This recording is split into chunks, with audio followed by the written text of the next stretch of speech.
Ladies and gentlemen, you speak and we listen. We recently took a survey about our podcast and we asked the question, what topics would you like us to cover? Who would you like us to have on? And I got one request to talk about the Crusades. Yeah, we haven't talked much about the Crusades here on this program, not recently anyway. So we're jumping in right away. I immediately thought of my friend Bill Federer, who has written books on this topic, related to this topic. And it is a topic that I think is largely misunderstood. There are people out there who think that the Crusades are how Christianity actually got started, when that certainly isn't the case. And they don't understand the context of what happened during the Crusades. And they also don't know really what did happen on the Crusades. Much of it was horrific. We'll talk about that as we go. But how did we even get to the point where people were saying, we got to take up arms for Christ? When did this happen? Who ordered it? And what happened? And nobody is better to discuss this than my friend Bill Federer. Here he is again, ladies and gentlemen, the great Bill Federer. Bill, how are you? Hey, Frank, great to be with you. Well, always great to be with you. We just happened to run into one another last week in Dallas. We were at the National Religious Broadcasters Convention, and we were both being interviewed by the great Jack Hibbs. Yes. And we just had a minute to talk. And once I got this survey and someone said, hey, let's talk about the Crusades a little bit, I said, hey, let's invite Bill on to talk about it. Bill, I think in order to understand the context of the Crusades, and let's just start by saying the Crusades did not begin until 1095 AD. So they had nothing to do with the spread of Christianity in the first 1,000 years. So let's just get that out of the way. But they were a response to Muslim aggression in the Holy Land. So why don't we start with Islam? Because we have to understand the context as to why these Crusades some people thought were necessary. So talk about Islam a little bit, and then we'll get into the Crusades later in the program. Oh, right. So if we look at the Middle East, the Jews controlled Judea from King David, 1000 BC on, and then the area was controlled by the Romans, and then the Roman Empire became Christian under Constantine. And so now you have a Christian Roman Empire in the West, and on the East you had Persians. They were Zoroastrian, and there was a 1,000-year war between the Romans and the Persians. They beat each other up and left a power vacuum, and into that power vacuum came Islam. And so Muhammad was born in 570 AD. He's a religious leader in the pagan city of Mecca. He only makes 70 converts in 12 years, gets confrontational. They chase him out of town for disturbing the peace. He goes north as a refugee to a Jewish city called Medina. They let him in as a Muslim immigrant, and he presents his faith and they reject it. And so he goes into the minority neighborhoods and he begins to organize a following, like a community organizer. And when his following gets big enough, he goes to the 3 Jewish tribes that control Medina and he pressured them into a treaty. Now Muhammad's a political leader. When Muhammad's followers in Mecca get confrontational, they get chased out of town for disturbing the peace. Now there's lots of Muslim refugees, and they come into Medina as lots of Muslim immigrants, and Muhammad allows them to rob the caravans headed back to Mecca in retaliation for them being kicked out. And so Muhammad becomes a military leader. He fights in 66 battles and raids in the next 8 years before he dies, killing around 3,000 people. And so when he dies, you have Caliph Abu Bakr takes over, and then Caliph Uthman and Caliph Ali and Caliph Muawiyah. And an important item is called the stirrup. And it was invented by the Mongolian nomads over by China, little short horses. They'd tie a rope around the horse, leave 2 loops hanging for their big toes. They would ride barefoot, help them keep balance. That invention made its way to China, across the Gobi Desert to Persia, and the Persians made the stirrups out of metal and leather straps. And then another invention called the scimitar sword. So the Byzantine Romans were using heavy metal swords that would take 2 hands, where the scimitar sword was made of Damascus steel. It's where you take the metal and bend it back on top of itself in the hot furnace and hammer it down and keep bending it and hammer it down and bending it, hammer it down. It gets thinner and thinner and stronger like a razor blade. And so they could hold the reins of the horse in one hand with their feet in the stirrups. And then with their scimitar sword at a full gallop, they literally could slice them one in half. And so the Muslims got a hold of this invention before the rest of the world did. And so they were able to be victorious on the battlefield. One of the Muslim leaders was nicknamed the Drawn Sword of Allah. He was undefeated in 100 battles. So they attacked the Persians, and then Persia becomes Islamic, and then they attacked the Byzantine Empire. So Jerusalem had been a Byzantine city from 325 AD Constantine up until around 648 AD, and that's when it's conquered by Caliph Umar. And then Syria was the first country that was completely Christian. The name Christian started in Syria. The Apostle Paul evangelized Syria until Caliph Umar conquered it around 648 AD. And then they invaded Egypt. Egypt had been completely Christian from the time the Apostle Mark had evangelized it until Amir ibn al-As invaded Egypt in the 640s. And then there used to be 250 Catholic dioceses. Of course, the whole world was still, the Christian world was one at this point, along North Africa. 250 dioceses. They're all conquered by the Umayyad Muslims, partly because the Christians had embraced pietism, their version of separation of church and state. It was this movement that if you really become a Christian, you should give away your money and live in a cave as a hermit or join a monastery. Or in Egypt, they called them desert fathers, where they would climb on a platform in the desert, bake in the sun, thinking they're denying their flesh and getting holier. But it was this withdrawal that allowed the Umayyad Muslims to conquer all of North Africa. And then in the year 711, 80,000 Muslims invaded Spain. Spain was a bunch of Visigothic Christian kingdoms that didn't get along, and they did the divide and conquer. They would conquer one kingdom and the others wouldn't come to its rescue because they viewed that kingdom as a competitor, and then they would conquer another. And in 10 years, they conquered all of Spain. And then they crossed the Pyrenees, and they were finally stopped at the Battle of Tours in 732 AD, just 100 years after the death of Muhammad in 632 AD. And so you had the Christians were begging the Catholic West for help. And from time to time, they would talk about coming to their rescue, but never did. So in around 668 AD, Constans II was the Byzantine emperor. And he goes from Constantinople to Rome. And he strips the gold off the Pantheon. And he's getting ready for a crusade to Egypt to try to rescue the Christians in Egypt. But he's in a jacuzzi and a slave breaks a soap dish over his head and kills him. It's one of the weird stories in history. Anyway, so the West just couldn't get it together. When the Muslims conquered North Africa so fast, it held back the ships of papyrus, which was paper. And so there's a paper shortage in Europe, and they write fewer books. We call this the beginning of the Dark Ages. And then you have the Turks. The Turks convert to Islam, and beginning in 1071, they begin to invade Turkey. And all 7 churches mentioned in the book of Revelation were wiped out by the Muslim Turks. First the Seljuk Turks and then the Ottoman Turks. And so as they're invading into Turkey, they get closer and closer to Constantinople. And so the Byzantine Christian Roman Empire West begins to beg the Catholics in the western part of Europe for help.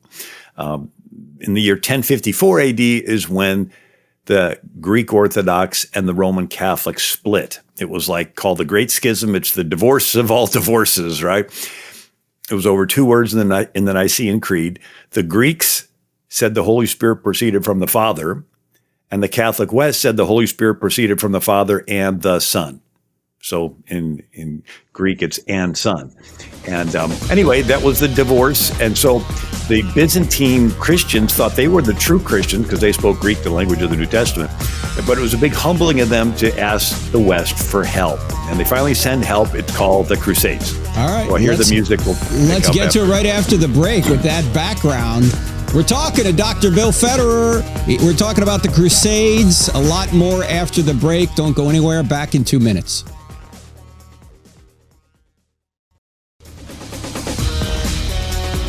The Crusades. When did they happen? Who ordered them? What happened on the Crusades? Were they commanded by God? Would God do this?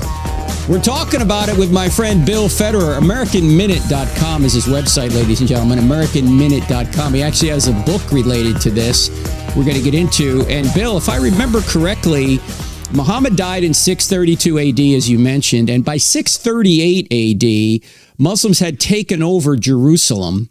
And as you said, they went all the way across northern Africa, across the Straits of Gibraltar into Spain by 732 AD. And it was Charles Martel, Charles the Hammer, that prevented them from continuing further. But as you pointed out, the Muslim aggression continued into Turkey.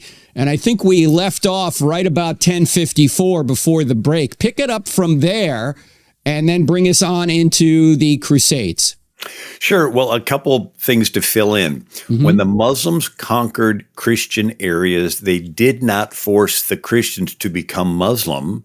Why? Because it was the non-Muslims that paid the taxes. So Christians were called dhimmi, D-H-I-M-M-I, which is a second-class citizen that paid the taxes. And if it's sort of like a Jim Crow laws, mm-hmm. and you had to ransom your life once a year. And if you ran out of money and couldn't ransom your life, they would take you and your family and sell you into slavery. This started when the Byzantine Christian patriarch of Jerusalem, when they were surrounded, swung this deal that said, look, as long as we ransom our lives, you won't kill us. Well, then you had the 772. Caliph al-Mansur ordered Jews and Christians to be branded on the hand. And then 822 AD, the Muslims destroyed the largest library in the world in Alexandria, Egypt.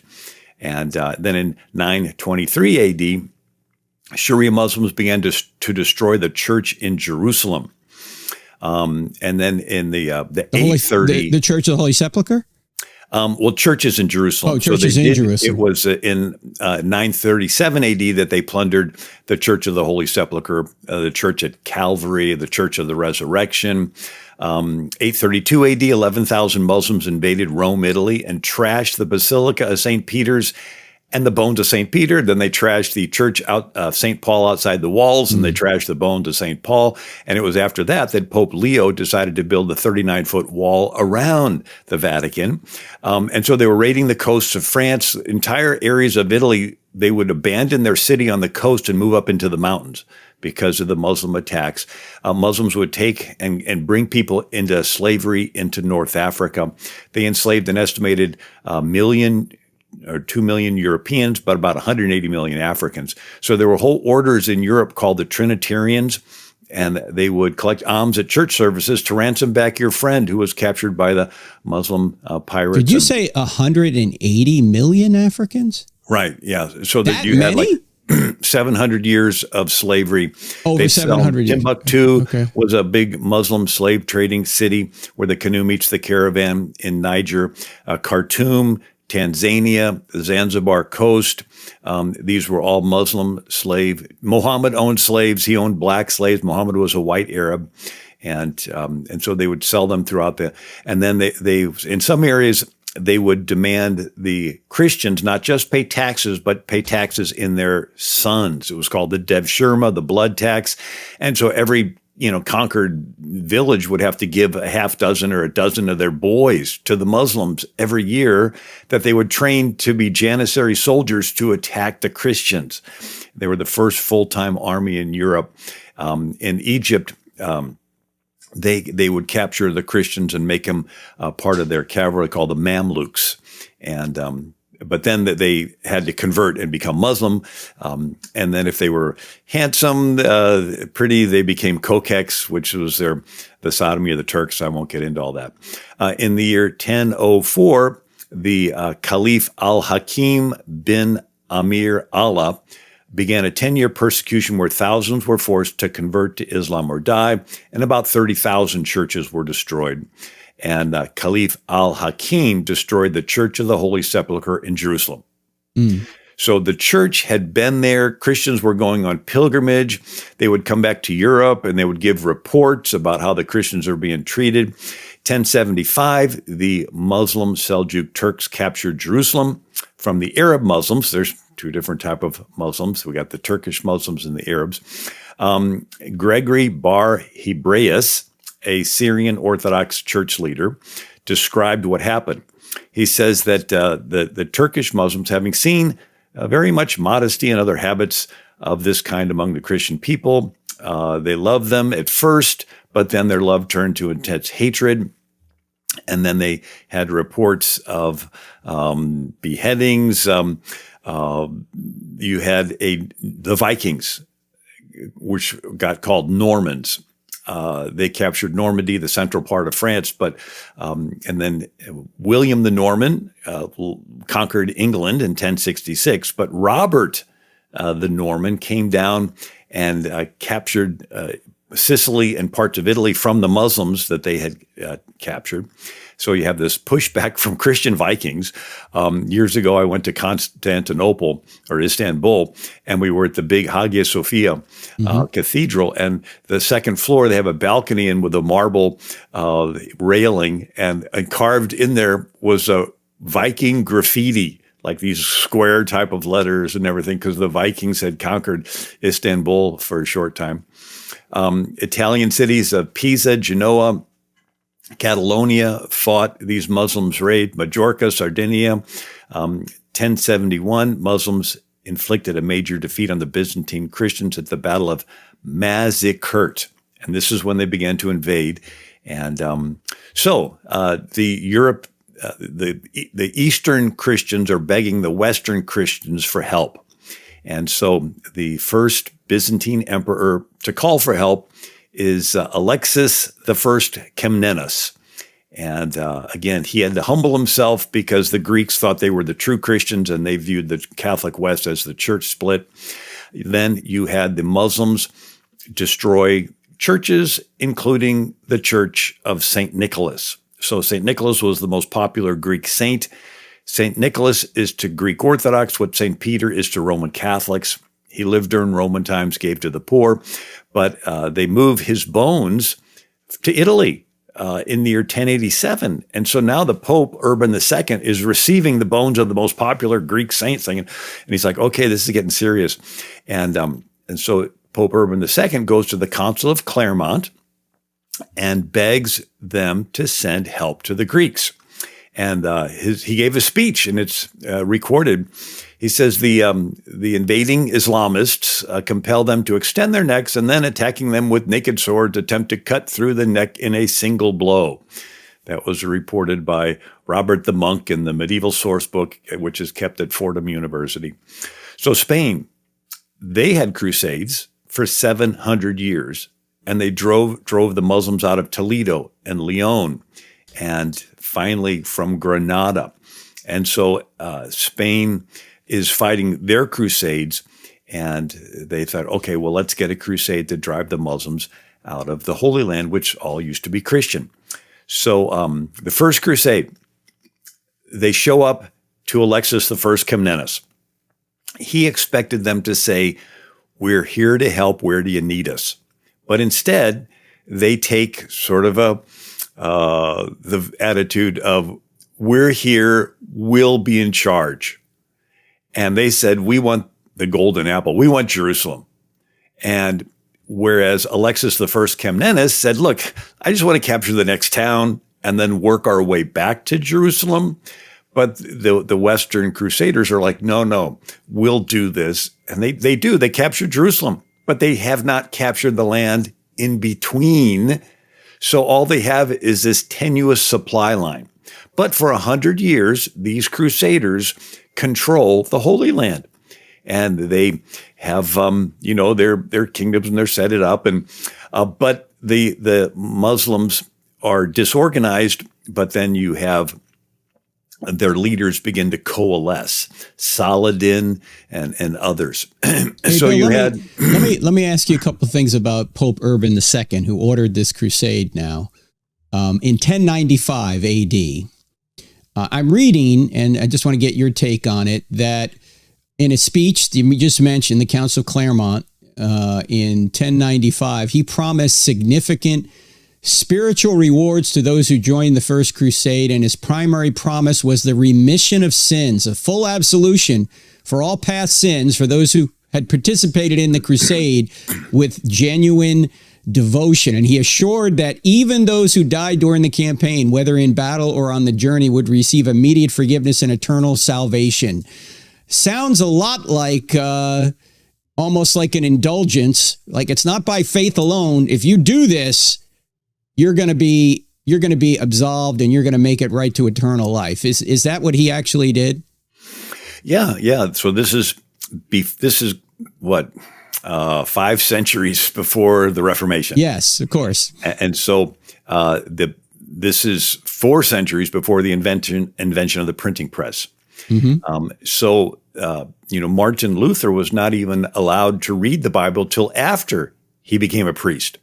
And so the biblical knowledge of the common person was relatively low.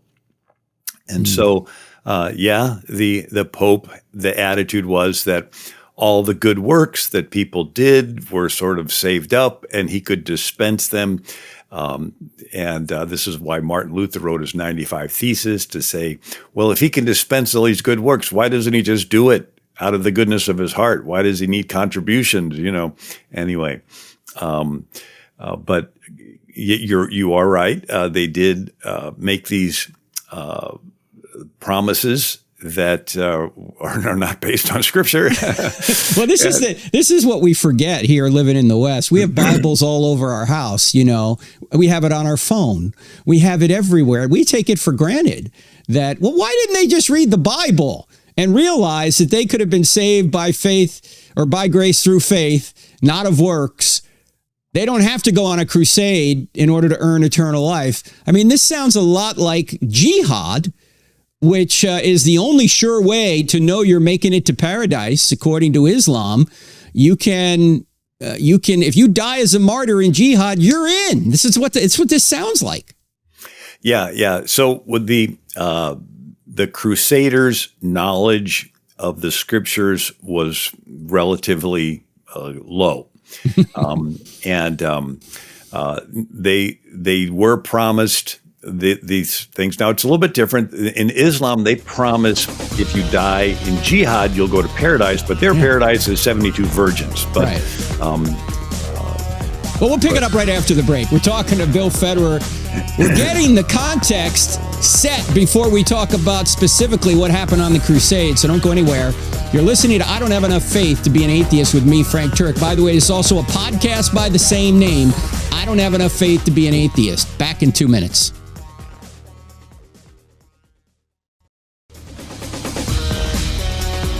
The Crusades, what were they? Why were they ordered? Who ordered them? What happened on the Crusades? We're talking to my friend, the historian, Bill Federer. A lot more with Bill in just a second. I want to point out that this weekend I'll be at Grace Church St. Louis. That's in Maryland Heights, Missouri. I think there's a Saturday night service and then all the services in the morning. Details are on our website, crossexamined.org. Then Monday night, we're continuing our series, The Bible You Never Knew. We're going to be talking more about Joseph and then on into Moses. These characters actually prefigure Christ. They're types of Christ. The entire Bible points to Christ. And it's amazing when you really look at their lives, how much or how many similarities there are between the lives of these people, whether it's Isaac, whether it's Joseph, whether it's Moses, whether it's Jonah, on and on and on, how those similarities between them and Jesus just float to the top of the page once you really see them. Also want to mention that the following week, I'll be out in California at Godspeak Calvary Chapel. That's near Thousand Oaks, California. That's the night of the 15th and all day on the 16th. All the services there. And then we'll be at Wayne State University in Detroit, Michigan, Wednesday, March 19th. The following week, we're going to be at Mississippi State University on the 27th. Keep an eye out for that, and a lot more coming up in April. We'll tell you about that when we get closer. But let me go back to my friend, the great Bill Federer. Bill, tell people there's so much intriguing material that you're presenting to us here. Is this written down somewhere? I mean, you have a book that discusses a lot of this, doesn't it? Right. So it's called What Every American Needs to Know About the Quran, A History of Islam and the United States. All right. So a lot of fascinating stuff. Interesting, the Rock of Gibraltar. Mm-hmm. Well, Jabal is Arabic for mountain, and Tariq was the name of the Muslim general that invaded Spain in the year 711 with his 80,000 men. And they crossed the strait and landed at this mountain. So they called it the mountain of this Muslim general Tariq. So Jabal Tariq. So over the years, Jabal Tariq got pronounced Gibraltar. Oh, all right. And anyway, so the Song of Roland, it's considered one of the very first French pieces of literature. But it talks about how you have Charles Martel stopped the Muslims from invading France. And one of his generals was ambushed and all of the men were killed. And so that turns into this tragic poem called the Song of Roland. And then El Cid. So Spain was a bunch of kingdoms, and El Cid was the leader of one of them. And he had rallied his men to fight the Muslims, and he was wounded, but he knew they just needed one more charge. Charlton Heston, Sophia Loren did the movie.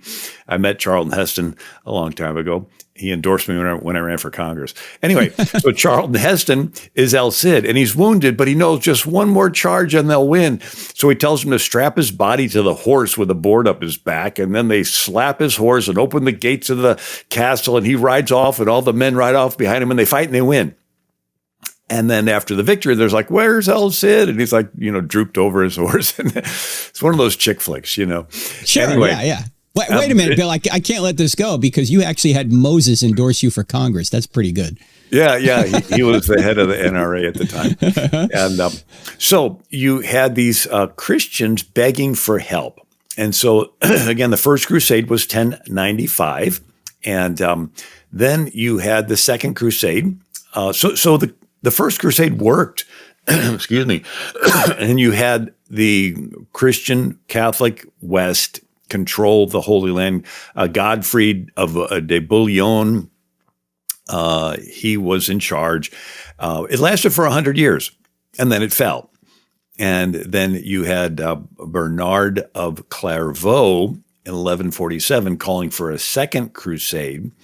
It was led by King Louis the Seventh and Conrad the Second, and it failed to take Damascus. They returned to Europe. So the Christians still had Jerusalem. It took them 2 years to go from Rome to Jerusalem and take Jerusalem, or 4 years? When did they take it? Like 1099?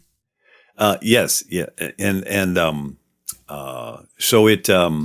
There's a whole history of the kingdom, and then the European kings would maintain those titles, even though they didn't have control of Jerusalem. But and so then the Second Crusade failed. Bernard of Clairvaux was disturbed to hear of the mistreatment of the Jews. So sadly, some of the Crusaders, they could not tell the difference between a Jew or an Arab over in the Middle East.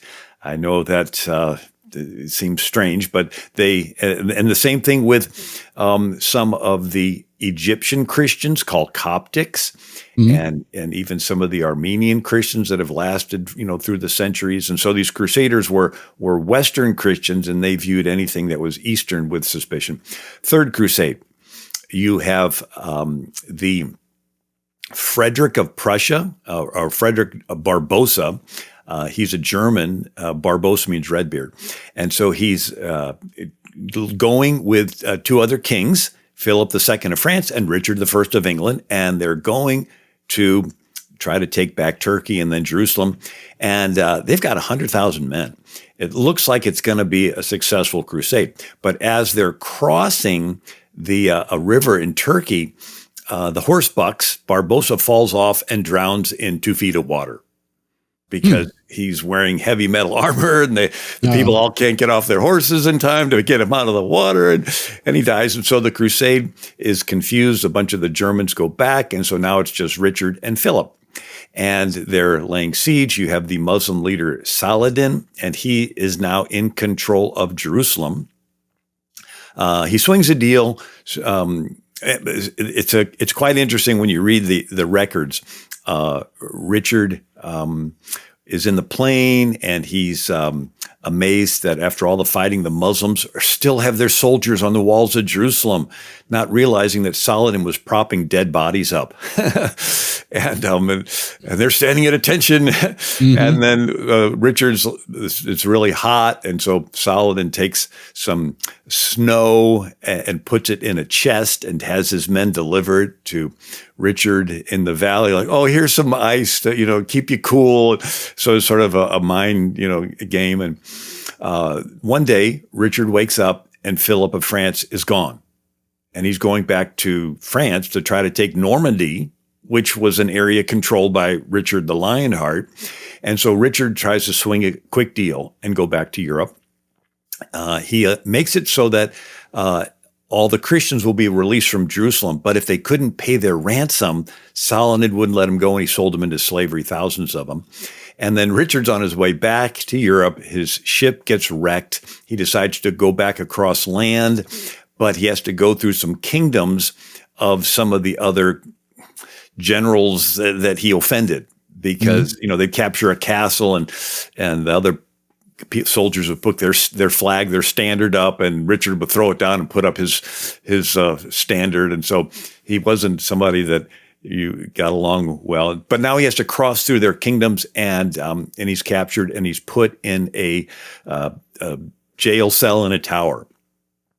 And they're trying to find out where he's at. And so his minstrel named Blondel leaves England and going across Europe singing Richard's favorite song from town to town, castle to castle. And then he's in this one, he sings it, and Richard hears it and sings the refrain.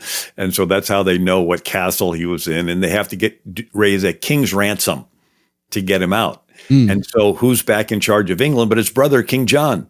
And so King John has to raise taxes to get the money to free Richard. And so this is the story of Robin Hood, right? This King John, he's raising taxes and not realizing that the taxes are used to ransom.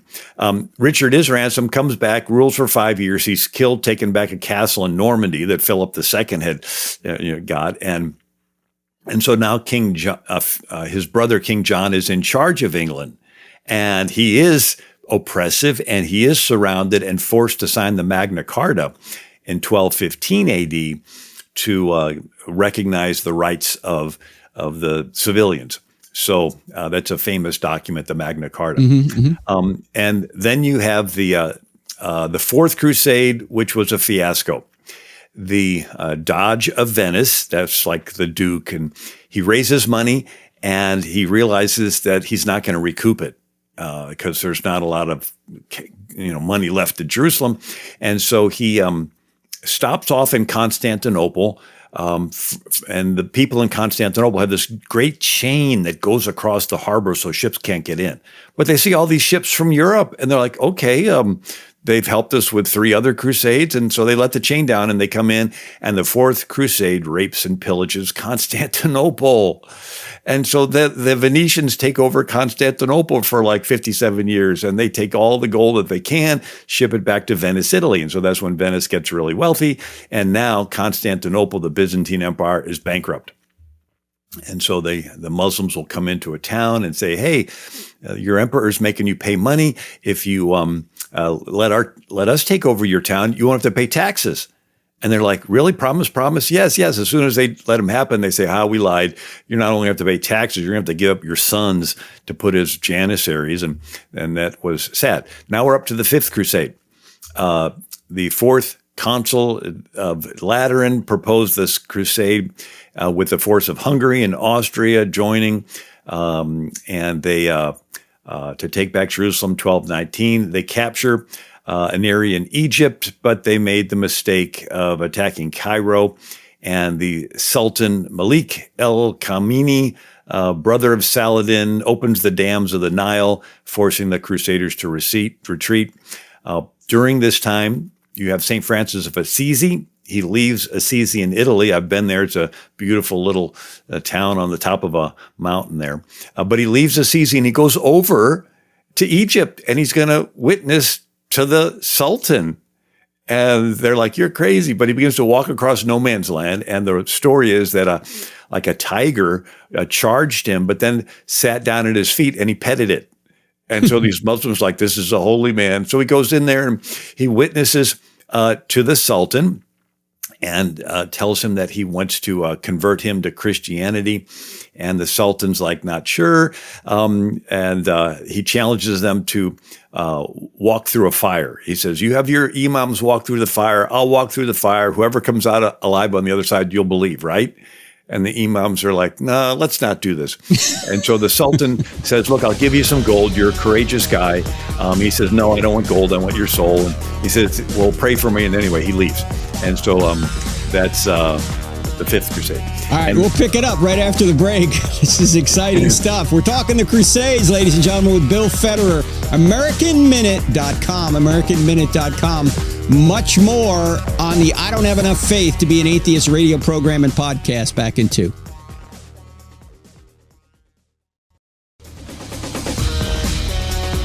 If you've been fascinated by our discussion today, as I have been, regarding the Crusades, you can get Bill Federer's book on Islam, and it will help you understand what every American needs to know about Islam. That's the name of it. What every American needs to know about Islam, Bill? Whatever American needs to know about the Quran, the history of Islam in the United States. Okay, all right. Whatever American needs to know about the Quran. Before we go on, we probably won't get through all the Crusades here, but I want to read something from John Dixon's book, Bullies and Saints. John Dixon's an historian, and that book, Bullies and Saints, is quite a good book. And this is apparently an eyewitness speaking about the First Crusade when they got to Jerusalem. He said this: wonderful sights were to be seen. Some of our men cut off the heads of their enemies. Others shot them with arrows so that they fell from the towers. Others tortured them longer by casting them into the flames. Piles of heads, hands, and feet were seen in the streets of the city. It was a just and splendid judgment of God that this place would be filled with the blood of the unbelievers, since it had suffered so long from their blasphemies, unquote. Now, as we mentioned earlier in the program, this crusader probably never had read the Bible because the Bible was not available. But he, since the Pope said, you're going to be absolved from your sins if you go on this crusade and you go to Jerusalem and you defeat the enemies, everything's going to be great. This crusader decided this was valid judgment, and to torture these people was a good thing. This obviously was not commanded by God. It goes against the teachings of Jesus. However, there was a military reason to liberate Jerusalem from the Muslims, but carrying it out this way was not the way to do it. Bill, what was the, if we could put into the heads of people what we now call just war theory, why was a crusade properly done something that could be considered a just war? Well, there were reports coming back of Christians being drugged to the altars of the churches and have their throats slit. In India, they would build pyramids of skulls. The Ghazis would go in there, and so these reports go back to Europe. And the thought was that if you're really Christian, how can you sit back and say, look, they're Greek Orthodox and you're Roman Catholic, but you're not going to come to their rescue because of a religious difference. You need to go and protect them. rescue the orphan and the widow. Now, we cannot endorse everything they did in battle. You go into battle, and they're young people, young men, and they're fighting, and you have all the passions, and so there's atrocities done on both sides that cannot be defended. But as far as the big picture goes, the Crusades bought Europe 2 centuries. Had they not happened, the Muslim armies would have invaded Eastern Europe 2 centuries earlier. Once the Crusades ended, they did invade Eastern Europe, and they did conquer half of Eastern Europe. They invaded Hungary and Albania and Serbia and all these different countries, and held them captive for centuries. And but had the Crusades not happened, they would have had 2 centuries earlier to do it, and they probably would have conquered Europe from the east the same way they conquered Spain in just 10 years, because they were they had the stirrup and the scimitar sword, where most of the Europeans were still fighting on foot with heavy metal swords. And, Charles Martel was the first one that learned how to make a stirrup in Europe and began to fight on horseback. So, so a lot of terrible things happened in the war. Bill, we know from Romans 13 that the purpose of government is to protect innocent people from evil. And it even says in there that the leader, the king, doesn't bear the sword for nothing. In other words, a just ruler uses force to protect innocent people from evil. Now go back to 1095, the First Crusade. Why is the Pope ordering a crusade rather than a legitimate government, or was the Pope and the government the same thing at the time? Yeah, Europe was lots of kingdoms, hundreds of kingdoms. Now, when the Muslims invaded into Spain, conquered it in 10 years, crossed the Pyrenees, conquered southern France, they're stopped by Charles Martel. His son is Pepin the Short, and his grandson is Charlemagne.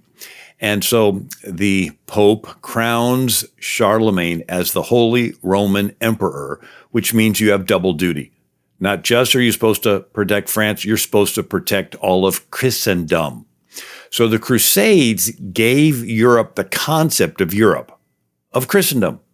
Europe didn't see itself as Europe. It saw itself as a bunch of kingdoms, and they didn't get along. But now with this Islamic threat, they began to say, wait a second, there's something that trans all of us, and it's Christianity. And so we're going to call it Christendom. And the Holy Roman Emperor's job is to protect Europe from Islamic invasion.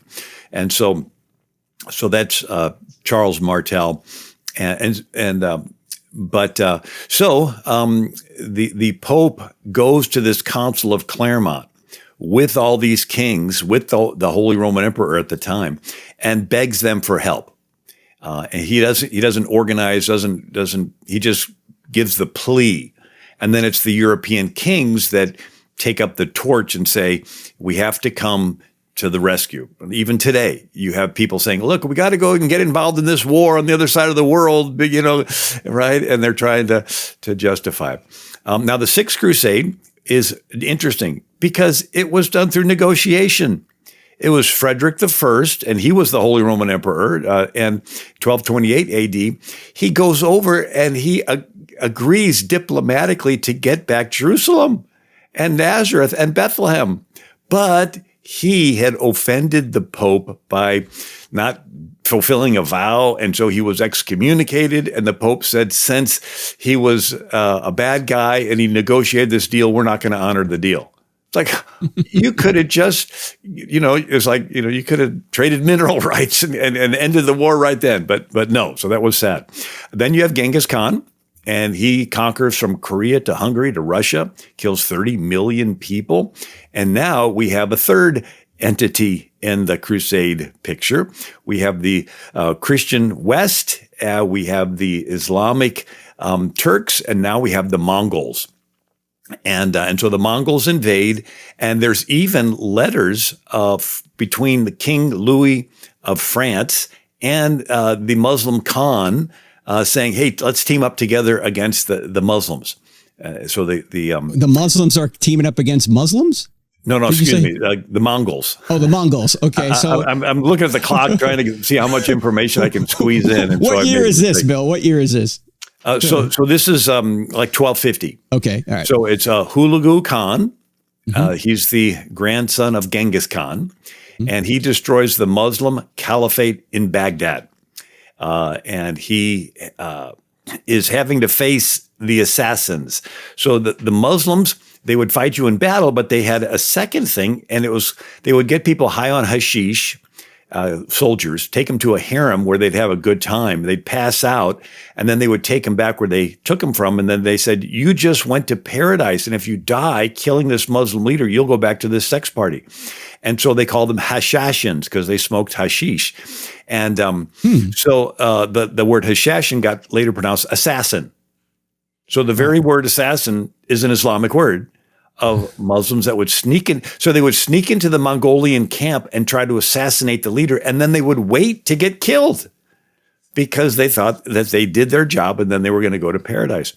And so then you had the Seventh Crusade, and it's led by King Louis IX of France, and he's nicknamed St. Louis. If you go to St. Louis, Missouri, where I'm born, on the big park in downtown, it's called Art Hill, and there's a statue of St. Louis on his Crusader horse.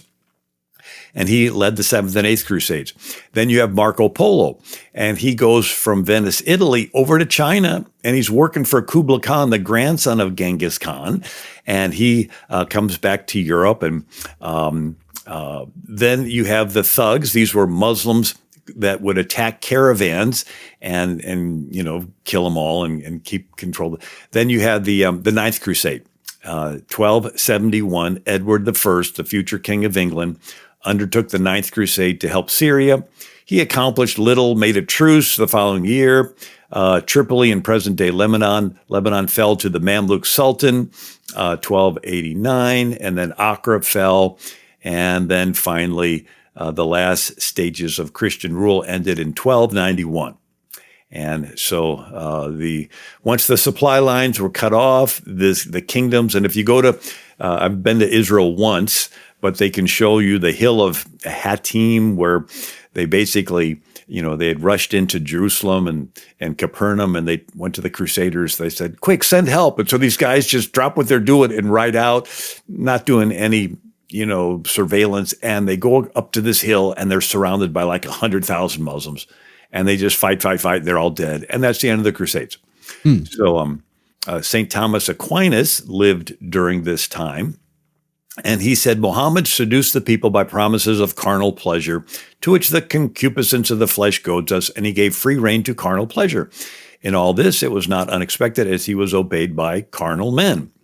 And he goes on to talk about how he was able to get men to follow him by promising them a paradise filled full of virgins. And ladies and gentlemen, if there is one difference, even Jordan Peterson admitted this, between Jesus and Muhammad, we can say for sure Jesus was no warlord, but Muhammad was. Bill, this is so fascinating. People need to get your book, What Every American Needs to Know About the Quran, A History of Islam in the United States, and also go to AmericanMinute.com. Bill, I can't thank you enough for doing this program. There's so much more to learn, but we're running out of time. Yeah, I actually put in there a comparison of Jesus and Muhammad. Jesus never led armies. Muhammad did. Jesus never married. Muhammad had 11 to 22 wives. Jesus never tortured anybody. Muhammad did. Anyway, but it's a great book. I think people will find it interesting. What Every American Needs to Know About the Quran, History of Islam in the United States. My website, AmericanMinute.com. Check it out, ladies and gentlemen. And I will, Lord willing, be in St. Louis this weekend. Go to our website for more. And Lord willing, we will see you here at the Midweek Podcast. God bless. If you're looking for solid answers to life's biggest questions, don't miss the latest episode of I Don't Have Enough Faith to Be an Atheist. Find it on Apple Podcasts, Spotify, Pandora, iHeart, OnePlace, and Podchaser. Tune in, discover the truth, and share it with someone who needs it. Let's keep spreading the truth together.